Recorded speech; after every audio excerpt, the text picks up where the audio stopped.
Welcome to the dark side of true stories, where every whisper hides a secret and every silence has a scream. Subscribe now because here, the fear is real, and you never know who's listening. It was the kind of night that makes your bones ache with weariness. The kind where the lights flicker too often, and the hum of the machines around you feels almost like a whisper, just under your skin. I'd been a nurse in the ICU for years, but even now, there are nights that make you wonder if the world we re part of is truly as real as we think. This particular shift had been quiet, almost too quiet. A few routine admissions, a couple of stable patients, nothing that should have made me feel the way I did. But I couldn't shake the heaviness that seemed to settle into the room like dust, coating everything, muffling sound. It's the feeling that follows you around on nights when death feels closer than the breath you take. I was rounding the unit at 2:30 a.m. when I first noticed her, Mrs. Wallace, 87 years old, frail with advanced heart failure and a history of strokes. She had been holding on for days, her vitals stubbornly steady despite her condition. Comfort care had been started, no interventions, just keeping her pain at bay. No family was in the room that night. I'd been in and out of her room, adjusting her oxygen, changing her position, monitoring her closely. She was sedated but not completely unconscious. She would mumble softly, her hands twitching like she was trying to reach for something just out of reach. It was when I entered her room for the fourth time that night that something felt different. The air in the room had thickened. Her breath, shallow and labored, seemed louder than usual, almost like it was coming from everywhere at once. The usual quiet hum of the ventilator and beeping of the heart monitor had taken on a strange tone, a slight distortion. I glanced at the machines, but everything seemed fine. Her vitals were normal. Still, I couldn't shake the feeling that something was wrong. I stood by her bed for a moment, watching the rise and fall of her chest, the faint flutter of her eyelids. I whispered a soft, "You're okay, Mrs. Wallace," even though I knew she couldn't hear me. The words just felt like the right thing to say, a way to reassure myself. Maybe, that's when I heard it, a soft tapping. At first I thought it was just my imagination. The quiet of the ICU can make your mind play tricks on you, especially when you're this tired. But then it came again clearer this time. Tap, tap. It was coming from the glass wall of her room, the one that separated her from the hallway.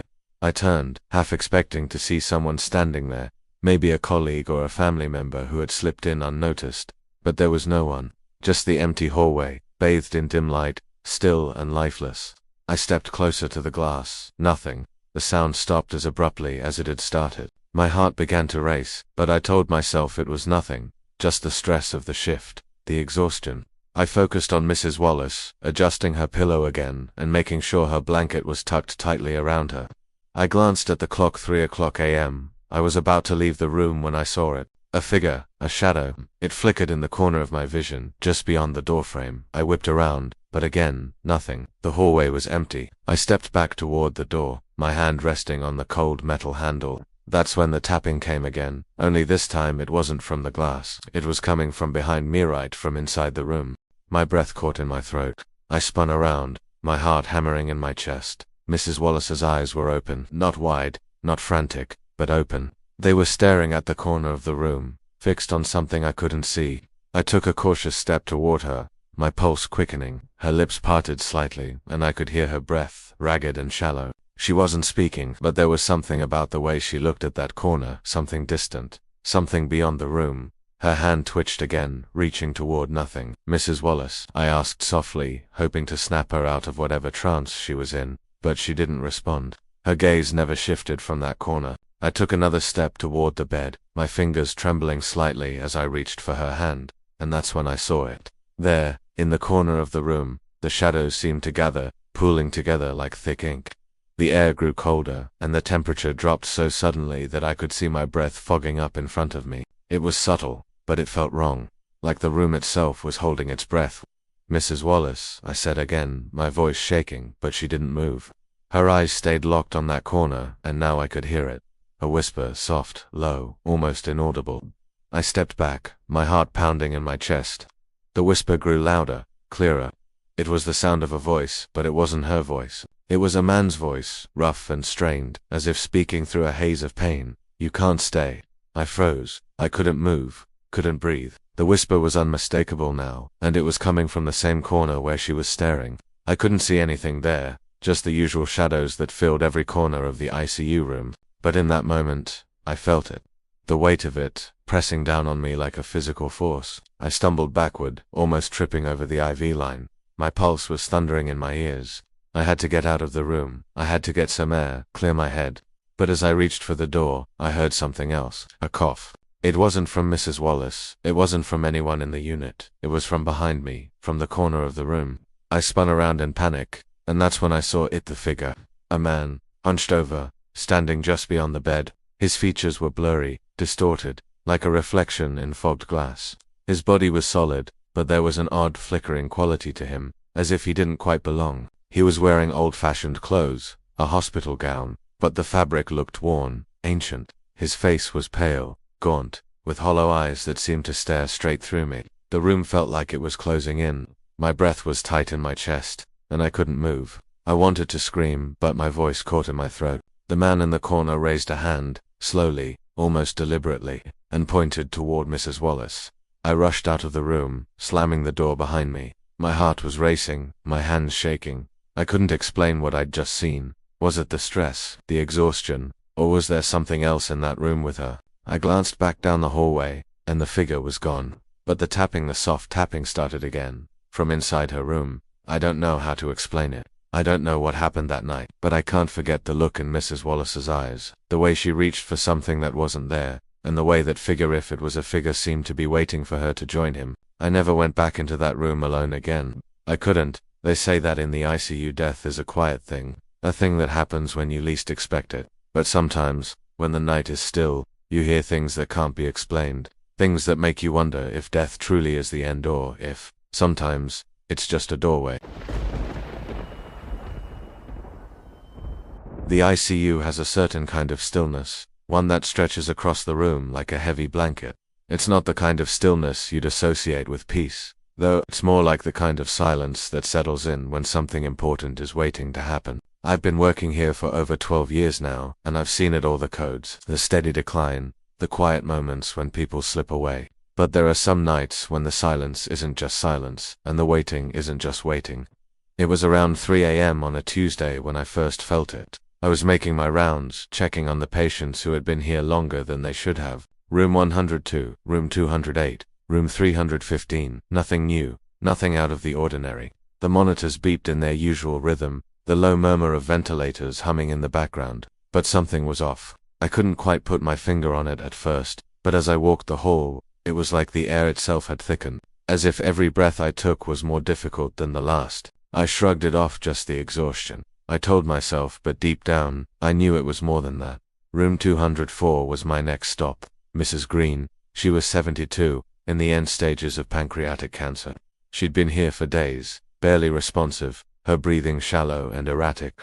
We'd been keeping her comfortable morphine for the pain, oxygen to help her breathe. Her family had been in and out, but that night no one was here. It was just me and her. The room was dim, lit only by the low glow of the overheads. The machines hummed softly, the gentle pulse of her heart monitor almost comforting in its predictability. Her body, frail and weak, was still. But then I noticed a faint tapping. I froze. Tap, tap. It was soft, almost imperceptible, coming from the far side of the room, near the window. I turned, my heart skipping a beat.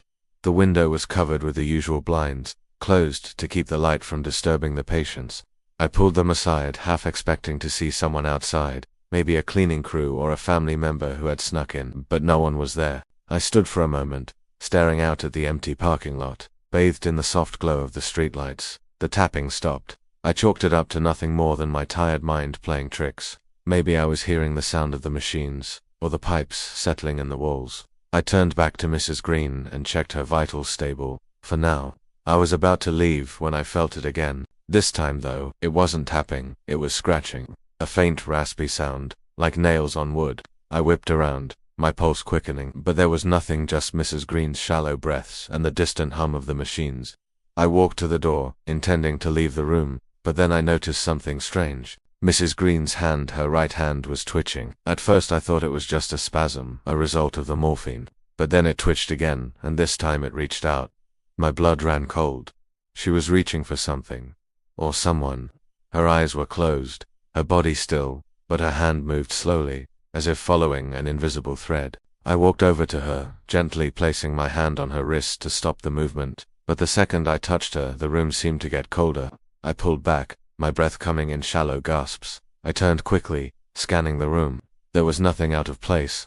The same sterile white walls, the same monitors blinking away, but something felt different. The silence was deeper now, suffocating, like the room was holding its breath. I checked her vitals again, but this time, I couldn't shake the feeling that I wasn't alone. It wasn't just the weight of the death hanging in the air, it was something else.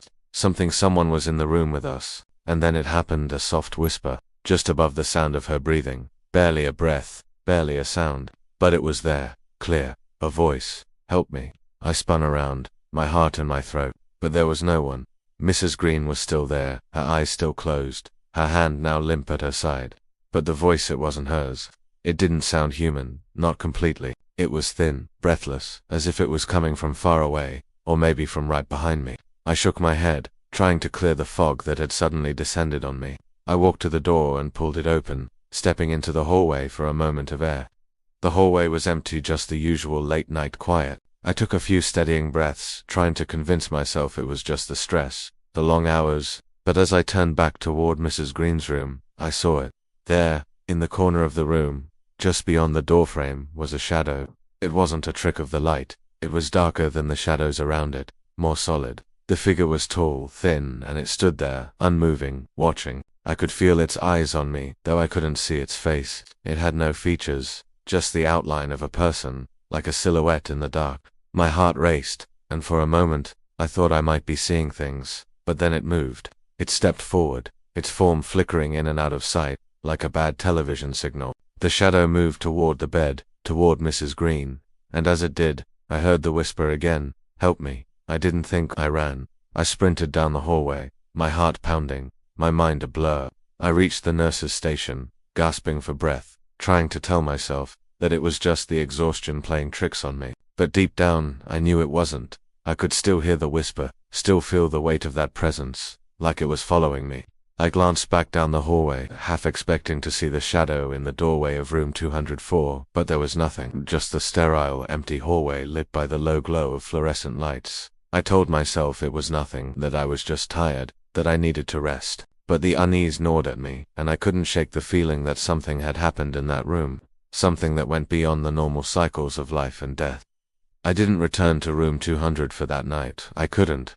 The next morning when I came in for my shift, I found out that Mrs. Green had passed away around 4:00 a.m. Her vitals had dropped, and she'd slipped away quietly in her sleep. No one was with her, and her family didn't arrive until later that morning.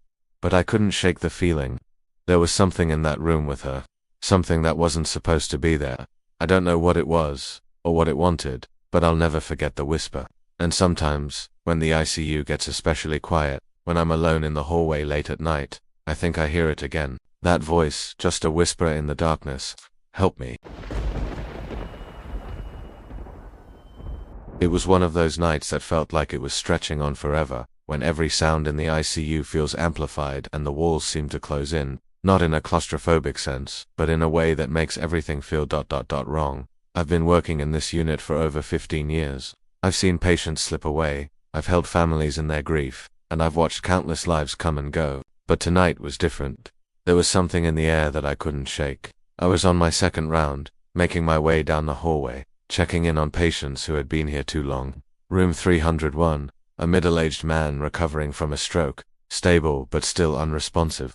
Room 305, an elderly woman with late-stage dementia, sedated and comfortable. Nothing out of the ordinary. But then I reached room 203, Mrs. Davis, 68 years old, lung cancer, metastasized to her bones. She'd been here for weeks, and the doctors had already discussed comfort care. Her family was in and out, but tonight, no one was at her side. It was just her, and the machines. I'd been in and out of her room a few times during my shift, making sure she was comfortable, adjusting her position, checking her vitals. Nothing unusual, just another night. But when I stepped into the room, I felt the change instantly. It was the air. It felt heavy, thick with something I couldn't explain. The room was dim, the monitors beeping steadily, but there was a stillness, a quiet that was almost too quiet. Mrs. Davis lay there, still, as always, but something about the way her eyes were open, it didn't sit right with me. She had been unconscious for days, her body weakened by the cancer and the medication, but her eyes were wide, staring at the ceiling, unblinking. I moved closer, checking the oxygen mask, making sure her morphine drip was running smoothly. But as I stood there, adjusting the foreline, I noticed something. Her lips were moving, barely noticeable. Just a faint twitch, but enough for me to stop in my tracks. It wasn't the normal signs of sedation. She was trying to say something. I leaned in, closer to her face, my heart rate picking up. Her lips were moving in that slow, almost deliberate way that only the very sick can manage. Her breathing was shallow, labored, but steady. Still, I couldn't hear what she was saying, and I couldn't quite make it out. It sounded like words, but not words. "Mrs. Davis," I said softly, reaching for her hand, but she didn't respond. Her hand was cold, limp, but I felt a slight pressure against my fingers, almost like she was trying to hold on, but to what? And then it came, a whisper, low, like it was coming from right beside me. A voice, faint and distant, like the last breath of someone trying to say something, but too weak to make it known. The whisper was soft, almost a murmur, but it was clear. "Get out." I froze, my blood ran cold, and the hair on the back of my neck stood up. My first instinct was to turn around, to check the room behind me, but there was nothing. The hallway outside was empty, just the usual quiet of the late shift. I turned back to Mrs. Davis, and the whisper came again. This time it was stronger, more insistent. "Get out." I stepped back from the bed, my hand still gripping the edge of the force stand. I couldn't breathe, couldn't think straight. I looked around the room, scanning the corners, the darkened shadows. The air felt heavier, like it was pressing in on me, and I could feel my pulse pounding in my ears. "Mrs. Davis," I asked, my voice trembling. She didn't respond, but as I watched her, something caught my eye. Her hand, the one I'd been holding just moments ago, was moving. Not much, but it was moving. I didn't know what to do. I was supposed to be calm, focused, professional, but something about this room, something was wrong. The whisper seemed to echo in my head, reverberating through my skull. "Get out." I stepped backward, glancing toward the door, but I couldn't tear my eyes away from her hand, from her lifeless eyes staring at nothing. The whisper was gone, but the tension was still there, thick and suffocating. I didn't know how long I stood there, just staring at her. It could have been minutes or hours. Time didn't seem to matter. I felt watched. I felt like something was standing behind me, waiting for me to leave, to make the wrong move. Finally, I turned, my legs shaking beneath me, and stepped out of the room. The door clicked shut behind me, but the whisper didn't leave my mind. I walked quickly down the hall, back toward the nurse's station. I could still feel the weight of the room on me, pressing down. I didn't speak to anyone. I couldn't. I just sat at the desk, trying to calm my racing heart. The night dragged on. I couldn't shake the feeling that something had happened in that room, something that couldn't be explained. The rest of the shift passed without incident, but I couldn't stop thinking about Mrs. Davis and that voice, the whisper that had told me to leave. The next morning, when I came in for my shift, I checked the records. Mrs. Davis had passed away around 3:30 a.m. I had left her room at 2:50. There was no family at her side. No one had been there when she passed, just the machines and the empty room. I tried to make sense of it, but I couldn't. It wasn't until later that I overheard a conversation between a few of the night nurses. One of them mentioned Mrs. Davis, how her death had felt wrong. How, right before she passed, there was a strange coldness that swept through the room. How the room had felt different. I couldn't bring myself to tell them about the whisper. How could I explain that I had heard a voice, clear as day, telling me to leave? To this day, I don't know what happened in that room, but I do know this. There are things in this place that can't be explained. Sometimes it's just the weight of the machines and the bodies that fill this space. But sometimes, when the night is quiet, and the lights are low, you can hear something else. Something that isn't quite alive. And something that doesn't want you to stay. I try to avoid room 203 now. I've learned that there are some rooms in the ICU that carry more than just patients. They carry something else. Something you can't see, but you can feel. And if you listen closely enough, you might just hear it. A whisper, just at the edge of your hearing, telling you to leave. I don't know what it is about the ICU, but there's something about the air in this place. It's thick with tension, filled with the sounds of beeping monitors, hissing ventilators, and the quiet rustle of nurses moving from bed to bed. But even with all the noise, there's a stillness that settles into your bones, one that lingers even after your shift is over. A quiet that's different from the silence in a normal hospital room. Here, in the ICU, silence means something else. It means waiting, and sometimes, in the waiting, things happen that you can't explain. I'd been working the overnight shift for hours, the usual ebb and flow of the night, patient checks, charting, adjusting meds. It was nearing 3 a.m. when I was assigned to room 301. A middle-aged man named Mr. Harper. He had been here for almost a week, after suffering a massive heart attack. His prognosis wasn't good. The doctors had already warned his family that he likely wouldn't make it through the night.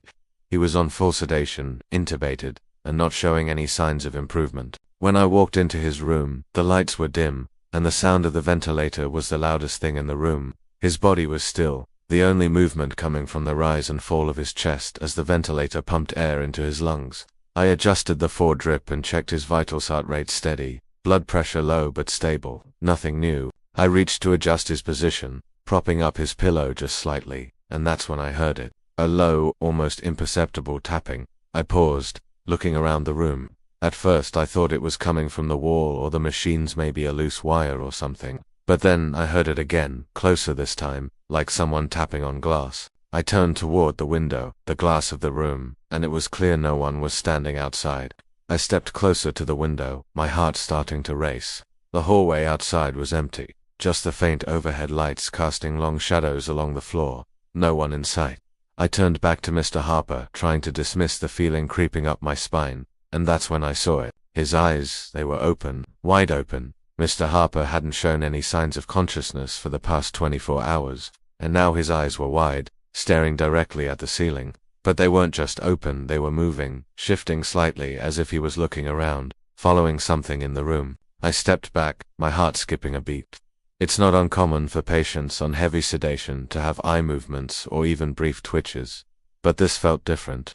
His eyes weren't just moving, they were focused, like he was watching something. "Mr. Harper," I said softly, my voice shaking slightly as I approached the bed. I placed my hand gently on his arm, hoping to reassure myself that he was just reacting to the sedatives, but he didn't respond. His eyes never left the ceiling, never blinked. And then the tapping came again, louder this time. It wasn't coming from the window, it was coming from the door. I froze. The door to his room was slightly ajar, and I could see the faint light from the hallway spilling in. The sound of tapping grew louder, closer. It was as if someone was knocking from the other side of the door, but there was no one there. I couldn't breathe. I wanted to check the hallway again, to see if someone had somehow snuck into the unit unnoticed, but I couldn't move. I was rooted to the spot, my gaze locked on Mr. Harper's eyes, still wide open, still staring. The tapping stopped as suddenly as it had started. Everything went quiet again. But this time, the silence was different. It felt heavier, like something had shifted in the room. I shook my head, telling myself it was nothing. Maybe it was just the exhaustion, the long hours starting to mess with my mind. I reached to adjust the drip again, my hands trembling slightly, and that's when I heard it. A voice. It wasn't loud, but it was clear, soft, almost a whisper, like it was right next to my ear. "Help me." I spun around, my breath catching in my throat, but the room was empty. Mr. Harper lay there, still as ever. No one in the hallway, no one behind me. The voice had come from nowhere.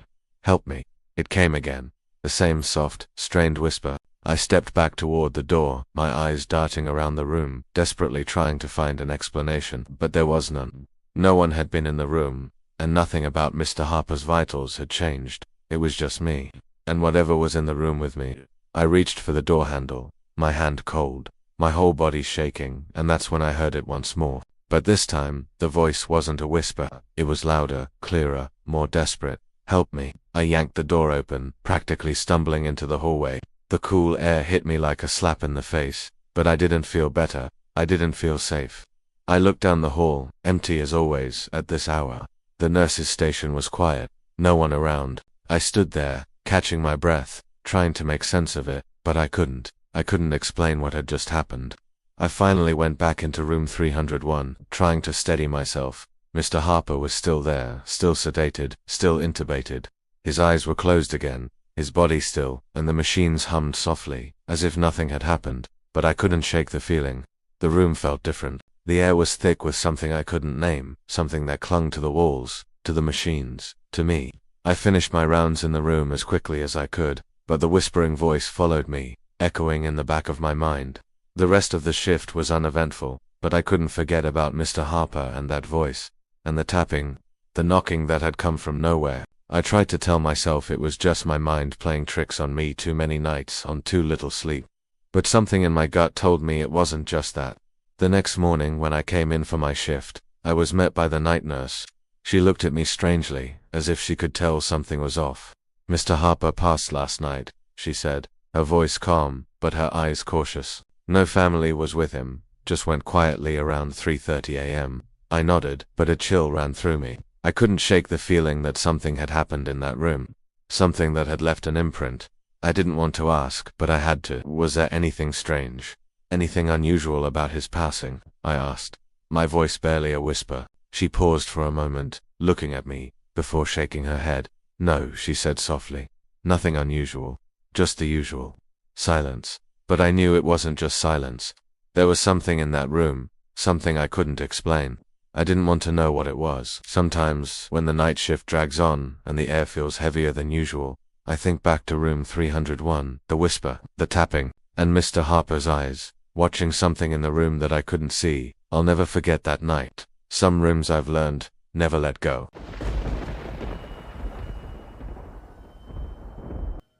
It was one of those nights that stretched into eternity. I'd been on shift for hours, the late night quiet of the ICU hanging in the air, thick with the weight of impending loss. It's hard to describe the feeling that comes over you when you work in a place like this.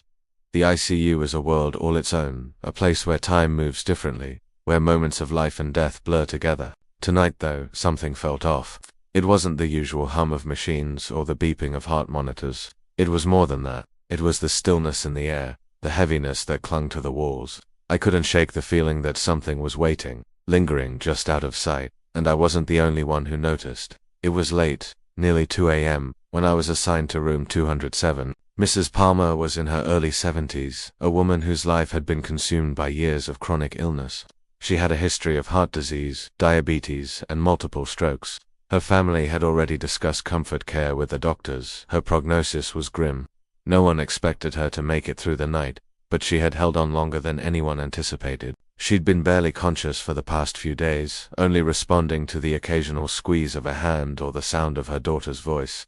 I'd seen Mrs. Palmer before. She was quiet, always a smile on her face, even when the pain became unbearable.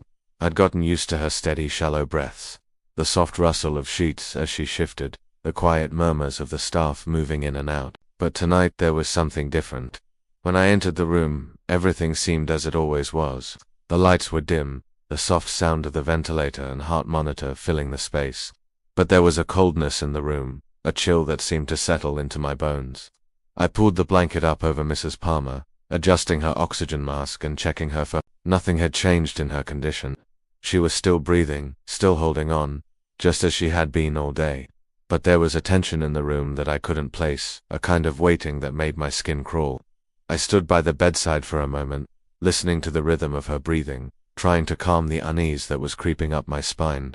That's when I noticed something. Her eyes. Her eyes were wide open, unblinking. Mrs. Palmer hadn't been able to open her eyes for days, but now, they were staring at the ceiling, not moving, not blinking. For a moment, I thought I might have misjudged the situation. Maybe I had missed something. She had been under heavy sedation, after all. But as I stood there, watching her, I noticed it again. Her eyes were moving. They weren't just staring blankly. They were slowly, subtly, following something in the room. I took a step closer, my heart pounding in my chest. I leaned down and gently placed my hand on hers, trying to get her attention. Her fingers twitched beneath mine, but she didn't respond. Her eyes never left the ceiling, never blinked. The room felt heavier. The air felt wrong, thick with something I couldn't describe. I stood up straight, my mind racing. "Mrs. Palmer," I whispered, my voice trembling. "Are you okay?" And then I heard it, a faint, soft whisper. It wasn't from Mrs. Palmer. She was sedated, barely conscious. The voice didn't belong to her. It was more of a breath, a low sound that came from somewhere else in the room. I stepped back, my pulse quickening. "Help me." I froze. The whisper was so faint, I could have mistaken it for a trick of the wind. But the windows were closed. There was no draft in the room. I stepped back toward the door, scanning the room for any signs of movement. The lights above flickered for a split second, and I thought I saw something, just a shadow, a flicker out of the corner of my eye. The voice came again. Help me, please. This time, it was clearer. It wasn't Mrs. Palmer. It wasn't anyone in the room.